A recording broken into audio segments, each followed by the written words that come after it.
Hi, welcome. I'm trying to learn medicine, today anxiety, and after we've done it, we're going to do standing yoga. And if you participate in the standing yoga, then it's at your own risk. And we're talking about emotional things about the state of mind. And this is no medical advice, we're just reading about it. Anxiety, a state of uncertainty, worry. And again, this book is from the 80s, so maybe some things are already better now. A state of uncertainty, worry or fear that is not only perfectly normal, but is usually also a necessary part of performing any difficult task well. There are four main factors which determine when anxiety becomes a medical problem. So basically what we're saying here in the introduction is that anxiety is a normal and necessary part when people perform a difficult task. But there are now four things listed when it becomes a medical thing. First, if the symptoms of anxiety are unpleasant, the sufferer will want them relieved or present them to the doctor as evidence of a serious physical disease.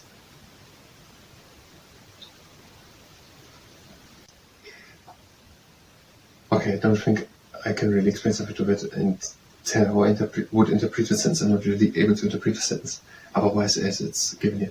Second, so we're talking now about from the perspective of medical people, we are usually worried by the symptoms of anxiety only because we are unable to link them with a cause. Thus, we may accept feelings of nausea or an attack of diarrhea before a driving test or an important interview because we see the link between the symptoms and the cause.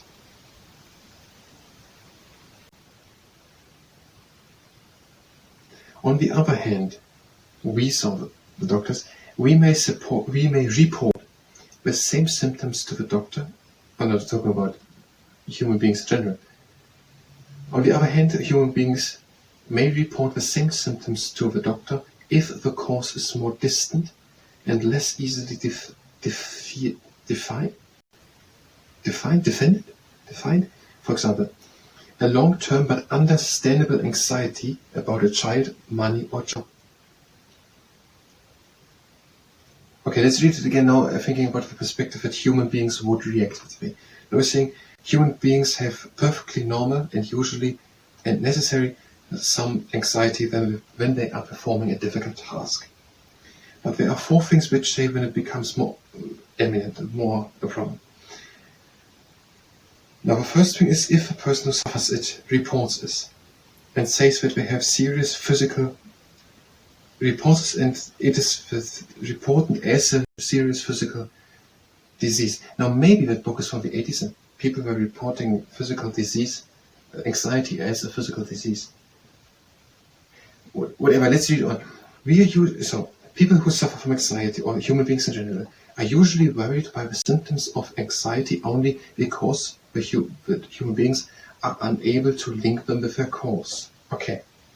We are saying, if people would know they are anxious because, I don't know what examples I should bring, but I have a good one, but I don't know if I should bring it. No, I'm not going to bring it, and also not the similar ones.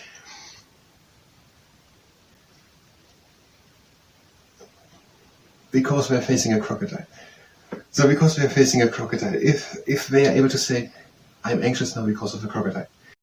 But now the second point is, it is reported by people because they don't know the cause of it. They don't see they're standing in front of a crocodile or a lion or another predator and knowing that is the cause of the anxiousness. If it would be, they would just know they have fear. Go on. They're saying now, oftentimes they don't know where this anxiety comes from. Thus, the human beings accept feelings of nausea or an attack of diarrhea before a driving test. Driving test, I mean car driving. Or an important interview. An interview, I mean a job interview. An interview to talk. Because I didn't understand completely what it's not. Because human beings in general see the link between the symptoms and the cause. Okay, we're saying, if human beings have anxiety, if they're facing a dragon or a crocodile or a lion, or a driving test, an important exam, or an interview, a job interview, then we're saying it's completely normal to be anxious. On the other hand, human beings report the same symptoms to the doctor if a cause is more distant and less easily defended. For example, a long-term but understandable anxiety about a child, money, or job. I don't really understand the difference. What do we mean now? If people can also have anxiety not just because a short-term thing like an exam, but also because they have maybe thinking about their child or that they don't have enough money or that their job is at risk. And then they are not able to completely understand that and report that as anxiety because they're not completely able to make the link that it is about these three things. They are just generally anxiously. But a main cause is because they have permanently some obstacles. This inability to link symptoms and cause often makes human beings feel quite wrongly that human beings are imagining our symptoms. Okay. These are so many perspectives, I don't really understand it. Do we mean now that some people don't understand that they are maybe just caring very much for their child, and that is a permanent thing when we're going to sleep, when we're sleeping at night and all the time, that causes them to be in an anxious state, but they're not able to really make the link that they're anxious because they are loving their child so much. Number 3. But they're saying that then it is a medical thing, if it is permanently, I think is what we mean here. Number 3. Doctors are only beginning to understand how anxiety about everyday life can cause the physical symptoms described below. So here is at the introduction of a point very clearly written that it's just that it is tried to understand it, but it is not so easy to understand it. These symptoms are not imagined, but are like rocks that only show up when the tide goes out. I think that is a very interesting metaphor. I'm not completely sure if I understand it, but I think it's very interesting and a very good one. Now, I think we're saying, no, I don't want to explain what I think. Maybe I'm wrong. I think you understand what this is. Through the actions of endorphins, that is chemical compounds found in the brain, fatigue, boredom, ill health and worry can lower the tide level of our consciousness and expose the physical symptoms of anxiety, including pain.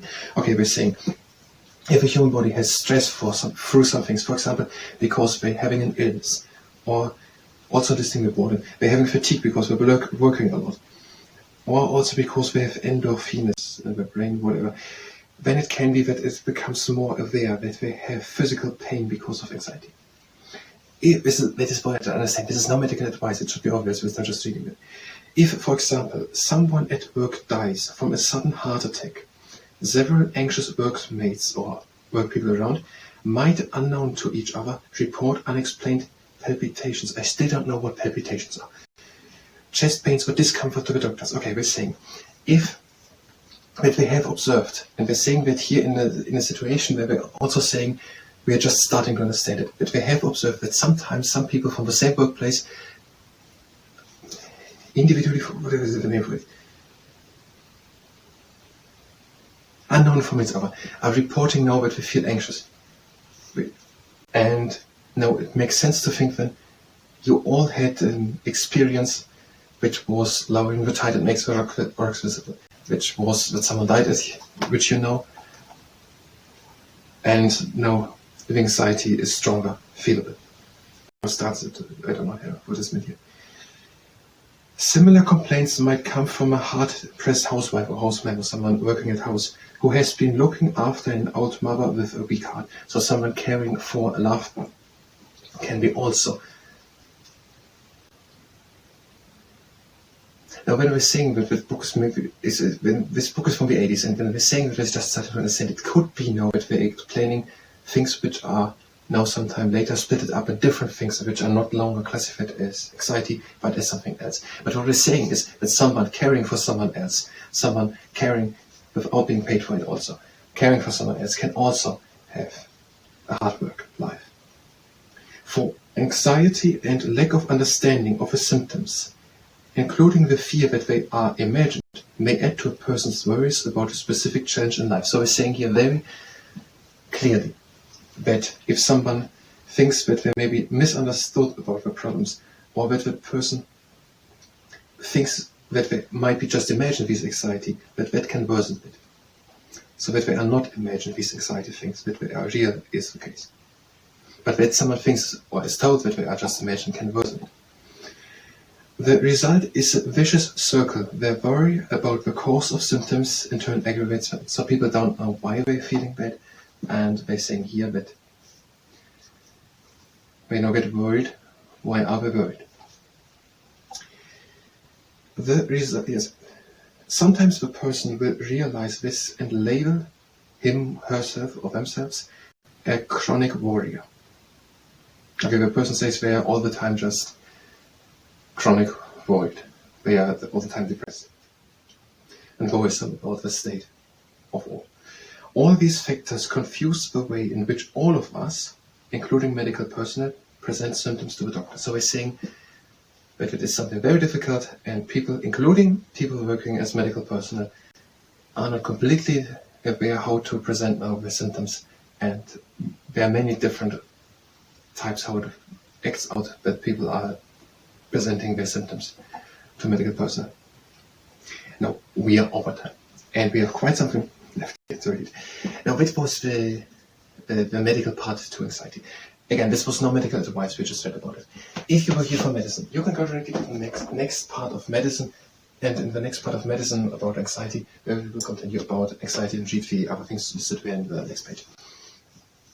If you stay here and participate in the standing yoga, then it's well at your own risk.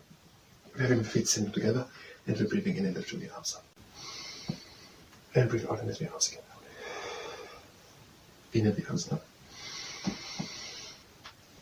Out and down. In and out. And out to the side. In and out. And out to the other side. In and out. And make an inch of space between the feet and open to the side. In and up. And out of it. Go down. Breathing down up again. And out, open to the other side. In and up. And out, down. In and up. And out, lean onto the knees. Breathe again in. And out, make a hill with the back. In into the middle. And out, a belly with the back. In into the middle. And out ahead. In into the middle. And out the belly. In into the middle. And out, come with the shoulder, back up. And make it to the top of backwards shoulder. Breathe in, lift the arms up. And breathe out, come up on the tiptoes. And breathe in. And out and sink down into the chair. This can go onto the knees. Breathe again in, come up. And out and down. In and up. And out, bring the arms off the sides down. Now breathe in and bend the right leg. And breathe out and stretch the left leg. In and change. Out, stretch the right leg. In and change. Out with both legs back. And breathe in. And out, come slowly with around back up and make it to backward shoulder. Breathe in, lift the arms up. And breathe out, lean back and draw the shoulder blades together. In and up. Out, cross the arms and touch the fingers, reach high, breathe in. And breathe out, reach in front of the back. In and up. Now lean back, draw the shoulder blades together. In and up. Now cross the arms and touch the fingers, reach high and breathe in. And breathe out, reach in front of the back. In and up. And out and back. And again, in and up. Out, lean with long arms back. In and up. And out the arms down. Breathe in, lift again the arms up. And out and down. One more time, the eagle's wings. Breathe in the arms up. Out and down. In and up. Bring the hands to touch. Now the hands down to hearts. It was a short and steady yoga. I thank you very much, and until next time.